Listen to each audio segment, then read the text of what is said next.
तो पाकिस्तानी सेना से भरी हुई ट्रेन इस वक्त बलूचिस्तान लड़ाकों के कब्जे में है। ये आप सुरंग जो देख रहे हैं, बताया जा रहा है यही सुरंग है। इसी सुरंग में ट्रेन खड़ी है और इसी सुरंग के अंदर जो ट्रेन है, ट्रेन को बंधक बनाया गया है। 182 पाकिस्तानी सैनिक हैं, 20 को मौत के घाट उतार दिया है बलूच लड़ाकों ने।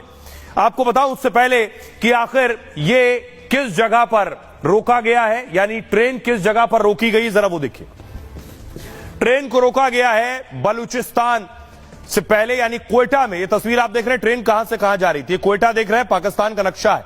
क्वेटा से पेशावर की तरफ जा रही थी। ये जो क्वेटा है ये बलूचिस्तान में ही आता है और क्वेटा से निकलकर जब पेशावर जा रही थी, बीच में आप देख रहे हैं हाईजैक, यहां पर हाईजैक किया गया है। अभी यहीं रुकी है ट्रेन। देखिए जरा कैसे हाईजैक किया गया और आखिर अब क्या तैयारी है, क्या डिमांड है, इस वक्त हालात क्या है वो देखिए। ये आप देख रहे हैं ट्रेन, ये हाल है ट्रेन का। इस तरह से ट्रेन को बंधक बनाया गया है। ट्रेन में बलूच लड़ाके चढ़ गए जिनकी संख्या का कोई अंदाजा नहीं है कितने बलूच लड़ाके हैं। फायरिंग भी हुई है। इस फायरिंग में 20 पाकिस्तानी सैनिक मारे गए। 150 से ज्यादा पाकिस्तानी सैनिक इसके अंदर मौजूद हैं। जाफर एक्सप्रेस क्वेटा से पेशावर के लिए जा रही थी। ट्रेन में कुल 9 कोच थे जिसमें 500 लोग सवार थे। अगले स्टेशन से पहले ट्रेन पर फायरिंग शुरू हो गई। फिर बलूच लड़ाकों ने ट्रैक को बम से उड़ा दिया जिससे यह ट्रेन आगे ना जाने पाए। इसके बाद लड़ाकों ने पूरी ट्रेन पर कब्जा कर लिया है। जाफर ट्रेन के सभी यात्रियों को बंधक बना लिया गया। बंधकों में पाक सेना और आईएसआई के एजेंट भी शामिल हैं। ये सभी ड्यूटी के लिए पाकिस्तान के पंजाब जा रहे थे। बलूच लड़ाकों और पाक सैनिकों में गोलीबारी शुरू हो गई। बलूच लड़ाकों ने अब तक 20 पाकिस्तानी सैनिकों को मार डाला। अभी 182 पाकिस्तानी जवान बलूच लड़ाकों के कब्जे में है, यानी कुल 200 पाकिस्तानी जवान थे इसमें। बीएलए की फिदाइन यूनिट और मजीद ब्रिगेड ने इस ट्रेन को हाईजैक किया है।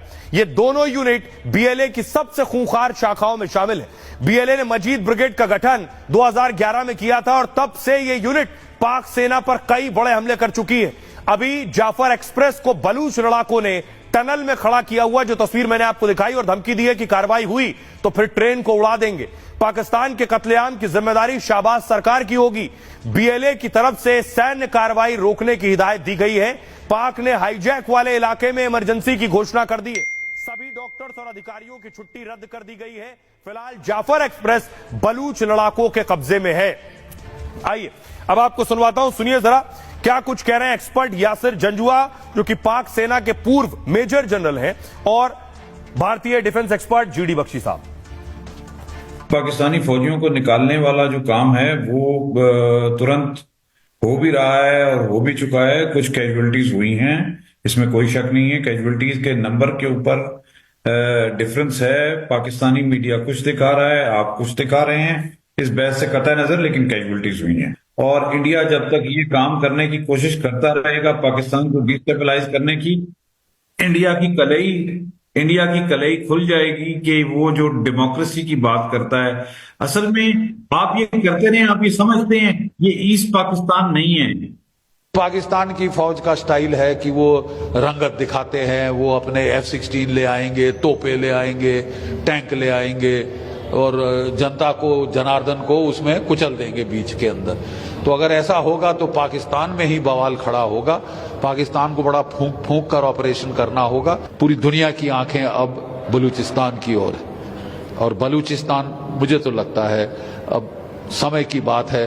No army can withstand the strength of an idea whose time has come, ये विक्टर ह्यूगो ने कहा था और 1971 के पहले ये बहुत लागू था। आज फिर हमें लग रहा है, हम जो लड़े हुए हैं 1971 का युद्ध, हमें फिर लग रहा है कि साहब the time for the birth of Balochistan has come. तो जीडी बख्शी साहब कह रहे हैं वक्त आ गया है पाकिस्तान से बलूचिस्तान के अलग होने का, लेकिन मैं आपको